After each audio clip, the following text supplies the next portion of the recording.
Hey everybody, I'm Alistair Stevens from Point North Media, and welcome to This Week on Point North. It's got a kind of festive, seasonal, end of term, end of semester kind of quality to it today, because this is it. This is basically the last week of Point North broadcasts for 2017, and gosh, won't it feel good to put this year in a large hole in the ground. This week, we're going to look at the end of A Wizard of Earthsea. We're going to look at A Christmas Carol. We're going to look at the end of Book 3 of The Lord of the Rings, and then we're going to conclude our Agatha Christie Murder on the Orient Express book club by looking at the recent 2017 adaptation, which I am going to go and see in like an hour. I'm not kidding. I'm going to the actual movie theater today, and I'm not even going to see Star Wars. Though I may stick around and see Star Wars too. It all depends how my schedule for the rest of the day works out. In any case, expect tweeting later in the day, I suppose, is what I'm saying. I don't know if you guys ever had this experience, but the last week of term, when I was, I suppose, in primary school, even when I was in secondary school, certainly, the last week of term always felt very special. It always felt as though there was the same structure, the same kind of opportunity that was afforded to you through the rest of the school year, but the suspension of normal expectation, the suspension of normal responsibility. I was never a kid who liked the school holidays. I always liked going to school. It should not surprise you to learn at this point in our relationship, I suppose, that I was kind of a nerd even then, and I enjoyed learning. I enjoyed the structures of school. I enjoyed, as I say, the opportunity, right? There was a giant library in my school, and that's a pretty great thing. I always loved delving into books, just pulling books off the shelf and delving into them. But the last week of term always felt like all of that opportunity was suddenly and gloriously unencumbered by responsibility and by expectation and by the conventions of class schedules and tests and homework and all of that other stuff. No one wanted to do homework in the last week of term, particularly the last week before the Christmas break. Everyone just wanted to hang out and play games and watch movies in science class, which we did a lot. I think we maybe did more than we ought to have done. I think that my education in the sciences is probably somewhat less developed than it should be, just because of my high school experiences. And I always loved that sense that this is not quite business as usual. You know, it renews and restores one's perspective that you are, and I've had this experience too in my adult life where I've, been at jobs on the last day before the Christmas break, or I've, even just the last, I suppose the smallest version of this is Friday afternoon, right? Just every Friday afternoon, if you're working a 9-to-5 office job, every Friday afternoon kind of feels a little bit like this. But also if you're going on vacation, like your last day at work before you go on vacation, or your last day at work before something huge changes. I was lucky enough, I was present enough to go through an experience where the company that I was working for actually moved offices, and that felt huge and restorative and new because we were doing the same work, but now we were doing it in a new space. And I guess all of this is to say that here at the end of 2017, I've been thinking a lot about restoration and renewal, and the degree to which that renewal can simply be a product of an altered perspective, that doing one thing differently can change your perspective on everything else that you are doing. That restoration isn't always about 3 weeks on a beach with a large stack of paperback novels and an endless collection of an endless supply of pina coladas. It doesn't necessarily mean that you have to completely divest yourself of all the things which make your life what it is. You can find restoration, you can find replenishment through the simplest things, and sometimes that can be, a change in the weather. Certainly, snow has always had this effect on me. Snow has always made me feel as though the world is new and restored and interesting again, that the world is, of course, the same as it has always been, but now it is just new. It is a new experience. Something is fresh, and that replenishment, that this ties back, I suppose, narratively speaking, to what J.R.R. Tolkien discussed in his seminal essay on fairy stories. This idea of restoration being the lifting from the eyes of jaded weight, just this idea that we are now so accustomed to the world that we no longer even see the world. And when something changes, something relatively minor, suddenly we're restored to the wonder of it all. And again, I'm just kind of an optimist, and I'm thinking a lot about Christmas, I suppose, is where I am. Let me see. Oh, Shane is saying, ooh, on the pina coladas, just a controversial opinion. Not at all controversial in my house. Shane, no, pina coladas are pretty terrible, actually, pretty terrible. I'm not a big one for like those sweet umbrella drinks anyway. A good margarita will get you a long way, but even then, 9 times out of 10, if I'm drinking a margarita, I'm kind of wishing that I was just drinking tequila, right? Like, just go a little more pure, a little more defined. And yeah, I don't have a terribly sweet tooth anyway, but yes. Let me see here. Lynn says, I strained my back finally trying to get my balcony winter ready, and I'm sitting in bed on a hot water bottle. Oh, Lynn, that's awful. That's awful. I strained my back last year, I guess back in November of last year. shoveling snow in upstate New York. I strained my back too. It's awful. And certainly I hate straining my back because as a tall man, I'm somewhat predisposed to straining my back anyway. So it's happened a few times in my life, but when it happens, I feel just wretched and like pitiful and like, oh, I should have been better at this. I should have been able to do this better. And yeah, it's no great. I'm very bad at being sick, you guys. I was sick this last weekend, actually, just over the course of the last 2 days. I had just a bug that came out of nowhere. Luckily, I didn't have any live shows, so I just managed to spend the weekend pretty much just curled up. But I am the worst at being sick. I hate being sick, firstly. I hate all of the self-indulgence of it. I hate the feeling as though I'm not contributing anything or accomplishing anything or doing anything, and particularly when I'm so sick that I can't, read or watch TV or anything. I'm just kind of curled up and drifting in and out of sleep. I loathe it. I'm so jealous of people who can be a little bit sick and then take the whole day and just, play video games or whatever. Yeah. We deal with the burdens that we're dealt. That's how it goes. Good. Let me see here. Yeah, as Becca says, just put an umbrella in your Manhattan and call it good. That's the spirit, Becca. See, that's the philosophy that gets us through 2017. That's it right there. Just put an umbrella in your Manhattan. Now it's a boat drink. Now you're fine. You don't have to switch it up. You don't have to change it. No one can deny you the comforts that bring you joy here in the benighted year 2017. You just kind of have to get through it sometimes. And if putting an umbrella in your Manhattan gets you where you need to go, then that's what you need to do. Absolutely. Good. Yes, Becca says Alistair gets very existential when he's ill. I do. I get, gosh, what happens when I get ill? I get ruminative, I suppose. I do tend to wax philosophical. I do tend to think deep, slow thoughts, and particularly this time of year, which is really when I get sick, I suppose, is coming into this is true of everyone. This is not a unique thing about me, but hey, you guys, it's the season of sickness and illness, particularly, when you have kids going to daycare and school and what have you. This is the season of sickness and illness. And when I get sick, particularly when the weather is bad and, the world is cold and there's a mist or there's a fog and everything just feels a little slower and a little deeper. Yes, I tend to wax a little philosophical this time of year, but I think that can be very good, particularly when it comes to a good conclusion where you're left with, positive thoughts about restoration and positivity and the year ahead and the work that you do and things like that. I'm very, very lucky to get to do the work that I do in the company of you wonderful people. And I'm looking forward to 2018. I'm looking forward to all that 2018 will bring, which brings us back to what we're doing here on Point North Media this week. So as I mentioned, tomorrow night at 10 p.m. Eastern, 9 p.m. Central, we've got Dear Mr. Potter. Let me check the number here because I don't have the thing in front of me. Dear Mr. Potter 36, which I've entitled Look Far, which is going to be the end of A Wizard of Earthsea. It means we're going to have to move a little quickly through the penultimate chapter, through chapter 9 of A Wizard of Earthsea, so that we can spend an appropriate amount of time at the end, and that one will probably run just a little long. But I'm really looking forward to wrapping up that discussion, and that will take us into our winter break. The next episode of Dear Mr. Potter will go out on January the 2nd, 2018, and that's going to be our first discussion of Goblet of Fire. We are wasting no time at all. So we'll conclude A Wizard of Earthsea tonight. We'll take a skip week next week, and then we'll come back with the first reading. I think it's the first 3 chapters. Yes, it's the first 3 chapters of A Goblet of Fire, the Goblet of Fire on January 2nd. Then on Wednesday, we have a special Point North one-shot looking at Charles Dickens' A Christmas Carol.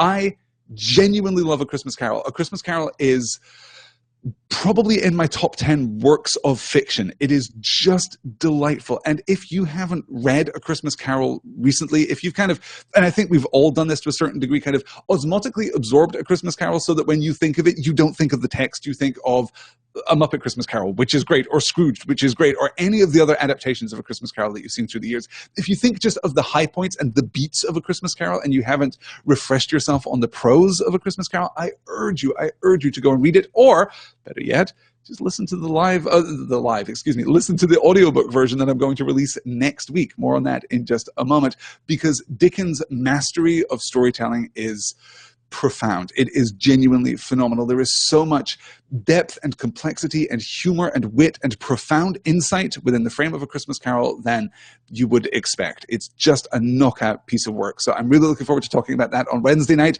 10 p.m. Eastern, 9 p.m. Central. Thursday, 10 p.m. Eastern, 9 p.m. Central. There and Back Again 44, which I have entitled The Affairs of Wizards, in which we discuss chapter 11 of book 3 of The Lord of the Rings, The Palantir. So we're going to talk about that chapter. We're going to talk about the Palantir specifically. We're going to talk about choices and impulses and what separates the good choice from the bad, I suppose, which has been a major theme of Book 3. And we're also going to take some general Q&A on Book 3 of the Lord of the Rings, the first half of the Two Towers, if you like. So we're going to talk a lot about the shape of the book in general. Then we'll come back on January 4th with the first reading from Book 4. We're going to step out of our narrative about the Rohirrim and Aragorn and Merry and Pippin and all of those characters, and we're going to switch focus to Frodo and Sam there for the rest of the Two Towers, which I can't wait to do.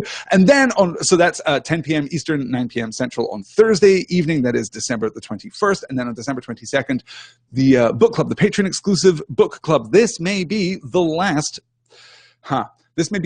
Patreon exclusive book club. The book club will remain a patron exclusive, but as we've discussed over the course of the last few weeks, Patreon has kind of broken trust a little bit. And I am now engaged in some active diversification here at Point North Media so that other people can, so that you, wonderful listeners, can choose to support Point North through whichever medium is most appropriate to you, whatever platform is easiest and most convenient for you, and still get access to everything that we do. So hopefully sometime over the holidays I will have time to kind of put the infrastructure together that will allow me to make this book club experience not patron exclusive, but patron exclusive. So if you are on Patreon, if you support Point North through Patreon, you'll still get access to it in the usual way. But if you are if you pledge your support through Coffee at ko-fi.com/pointnorthmedia or through PayPal, paypal.me/pointnorthmedia, then you can still get access to all of the live stuff that I do and the extra sessions that I do. That's, I think, probably the most fair and wonderful way to do it. Also, this coming Friday,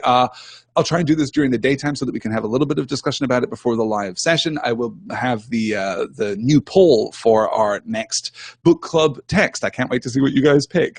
If you haven't joined me for the book club polls, basically everyone who suggests a title, I take all of the suggested titles, put them all on a big list, and then the patrons of Point North can vote and choose which ones we talk about. So I'm looking forward to that. We just finished Hitchhiker's Guide to the Galaxy. We're almost done now with Murder on the Orient Express, and we'll see what comes next. Let me see here. Becca's asking, have you seen the cast list for the original Murder on the Orient Express? When you say the original cast list, are you talking about let me see here. I know this movie. I'm looking it up on IMDb right now. No, that's the 2017 one. We're looking for the 1974 one. That's the one that we want. Yes, yes, yes. Albert Finney as Hercule Poirot, Lauren Bacall as Mrs. Hubbard, Martin Balsam as Bianchi, Ingrid Bergman as Greta, Jacqueline Bisset as the Countess Andreni, Sean Connery as Colonel Arbuthnot, John Gielgud as Beddoes, Wendy Hiller as Princess Dragomirov, Anthony Perkins, Vanessa Redgrave. It's Michael York, Colin Blakely. It's astonishing. It's preposterous. It's also excellent. It's very, very good indeed. I haven't watched it during the book club sessions on Murder on the Orient Express because I didn't want to kind of corrupt my notion of the book with the adaptation, and I don't want to watch it this week because, well, honestly, I fear for the 2017 version. I fear that the 2017 version may not actually line up with the 1974 version. So we'll see how that works out. But yes, I will definitely be watching that again in the weeks to come. Oh, Lynn is saying I've never read a Christmas Carol. This will be the first for me. That's so exciting, Lynn. I'm so thrilled for you. It's extraordinary. It's absolutely extraordinary. And as I say, so this is what's going to happen. Next week, starting on Tuesday the 26th, so starting on Boxing Day, I am going to release one stave of The Christmas Carol every day until it's done, every day over the course of 5 days. The Christmas Carol is divided into 5 staves, 5 parts. So I'll record one of those and release it every day. Each is about 40 to 45 minutes. That's kind of how it works out. So it should be a really nice accompaniment to you through the week, hopefully. That's going to be the only thing that's coming out of Point North Media next week. That's from the 26th to the 30th then. Then the 31st is New Year's Eve, of course. I trust we will all be having, a great hogmanay and celebrations and hootenannies ahoy. And then on January the 1st, we're actually going to have a live broadcast. On New Year's Day, I am going to broadcast live. I'm going to do basically one of these. This Week on Point North, because that happens to be a Monday, so there's going to be a This Week on Point North broadcast. It's also going to be a This Year on Point North. We're going to look ahead to all of the things that we're going to cover in the next year. So sometime between now and then, I'm going to kind of frame out exactly how Dear Mr. Potter and There and Back Again are going to kind of take shape over the course of the next year, as well as other one-shots. And basically, I want to give you guys as much certainty, as much security, as much forewarning as I possibly can about everything we're going to cover in the year ahead, so that you can prepare yourself, so that you can work on your reading list, so that you can get all of the books and DVDs that you need and consume that media, so that we can talk about it all here as part of these conversations. Let me think. Yes. Becca's talking about the 74 adaptation. Yes, it's so good. Yes. Oh, Jin says, I solemnly swear to try not to derail Alistair in the last conversation about Earthsea. I'm going to be strict. I'm going to be forceful. I'm going to be present. I'm going to be focused. I'm going to be task-oriented, goal-oriented during the session.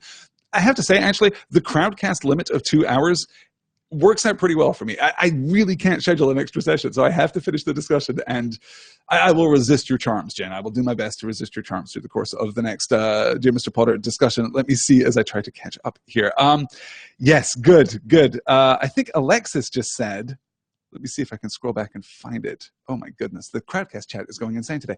Alexis said, I love A Christmas Carol. I was maybe 10 when I read it, and despite not knowing what they were saying half the time, I adored it. It's so subtle and nuanced and beautiful and lovely, and yes, I just can't wait. Obviously, I'm going to talk about it in its broadest movements on Wednesday night. I am also going to talk about it.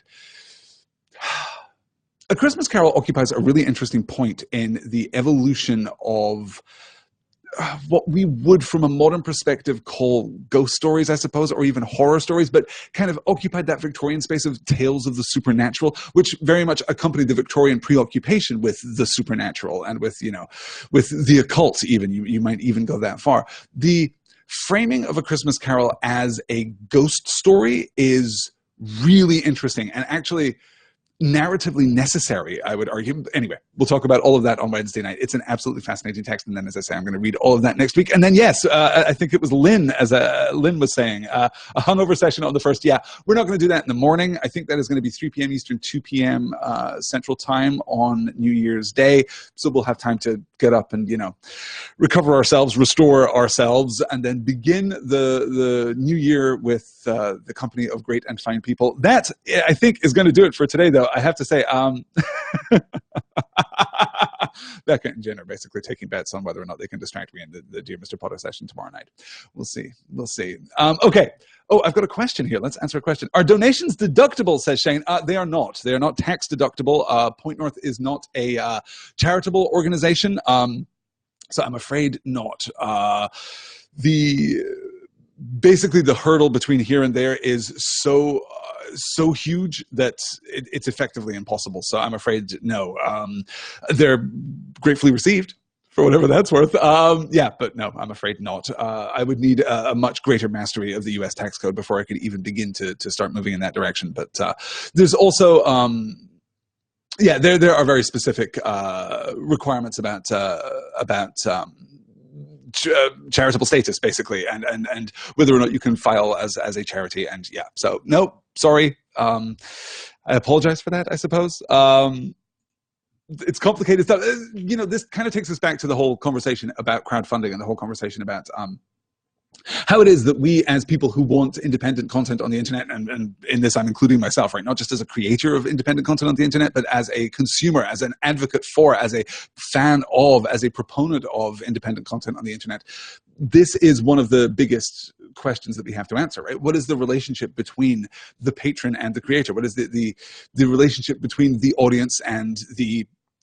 I'm hesitating because this feels like a somewhat loaded term, but what is the relationship between the audience and the artist, right? Not so much for me, obviously, there's less of the art than the craft about this, about the kind of work that I do, but, I'm thinking about people who support, the wonderful Amanda Palmer on Patreon, for example, or, any artist that you care to name, any visual artist or physical artist or musical artist or whatever, any author.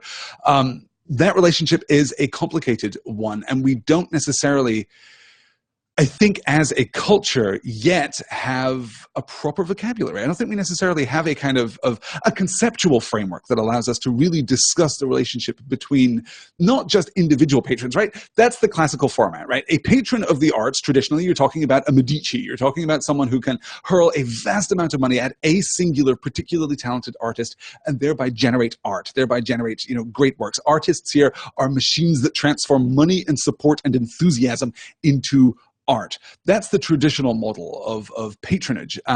That's not the model here in the 21st century. That's not the model here when we're talking about independent online content and culture, because those whales are simply less common, less reliable, less notable than the low-level constant support from many patrons. You know, the $1 a month patrons. This is why the recent changes to Patreon were so troublesome, were so difficult, caused so much outrage and so much provocation among both the content creator community and the patron community. We're lacking a conceptual framework to really look at this kind of grassroots support. And I'm hoping that in 2018, we're going to move in that direction. I'm certainly eager to have some discussions with other content creators, with Patreon. So, you know, there's been one of the few good things that's come out of this whole Patreon debacle over the course of the last few weeks has been a number of conversations, both public and private, that have really spoken to the connection between creators and the Patreon framework, that this kind of this mediating framework, and the people who support the creation of independent content on the internet. So this is, I guess, again, I'm just waxing philosophical here and kind of slipping into this reflective mode that I've been in for the last few days. But yes, I think that one of the problems here is that we're lacking an adequate conceptual framework to really address what this kind of patronage is, what it represents, what it is for, and whether or not it should be, as I believe it should be, tax deductible. Yes, it's not a charitable donation in the sense that it is not, you know, it is not necessarily dependent upon, you know, good works, but it is an investment. It is an investment in our shared culture, and we don't really have a great ability to talk about that stuff, to really, I don't know, expose, as I say, lacking a conceptual framework, lacking a linguistic framework to really talk about this, which is why, of course, I'm struggling so much to talk about it. Let me see here. Oh, I've got a question here, but I've got a weird... let me see. Becca asks, how often do you check the P.O. Box? I check the P.O. Box about once a week. Sarah also checks the P.O. Box. Sarah Cade Pezant from Common Room Radio also checks the P.O. Box. We share a P.O. Box because we don't get that much mail that it would be necessary to change it out. So if you've ever noticed that the Common Room address and the Point North address are the same, that's because we share a P.O. Box. It's very good. Good, yes. Okay. All right, let's wrap it up there. I really do have to wrap it up because I have to go to the movie theater, you guys. I have to go and see Murder on the Orient Express and possibly a Star Wars so that I can talk about it later this week. It has been an absolute pleasure talking with you all, as it so often is. I cannot wait. This week, the conclusion of all of these discussions that we've invested so much time and effort and energy into, the end of a book is always so exciting, and the end of one of my seminar discussions is always a real high point for me. So there's going to be a lot of exuberant energy this week as we wrap up A Wizard of Earthsea, as we wrap up Book 3 of The Lord of the Rings, as we talk about A Christmas Carol. It's going to be a really great week here at Point North, and then I hope that you are looking forward to the reading of A Christmas Carol next week as much as I am. I won't, I think, be doing a This Week on Point North next week because that's Christmas morning, so we'll probably skip that, but I will probably be doing some live streaming. I did talk a little about this last week. I did make some rash promises last week that I was going to live stream some video games, and the good news is that I have actually live streamed some video games. If you head on over to twitch.tv/PointNorthMedia, you can see the first stream that I did of PlayerUnknown's Battlegrounds, which is a giant multiplayer online shooting game. It was a ton of fun. So you can go and check that video out now. I'm hoping that I may even be able to stream some more today. So stick around for that too. I will talk to you all again next week, or I guess I'll talk to you all again tomorrow. I won't talk to you next week for another This Week on Point North, but I will be back with This Year on Point North on January the 1st, 2018. Guys, it has been a pleasure talking with you all. Have a really great day. And if I don't see you before, have a great Christmas. Have a great festive season. Celebrate in whatever way is most meaningful to you. And I will talk to you all again very soon. Until then, take care.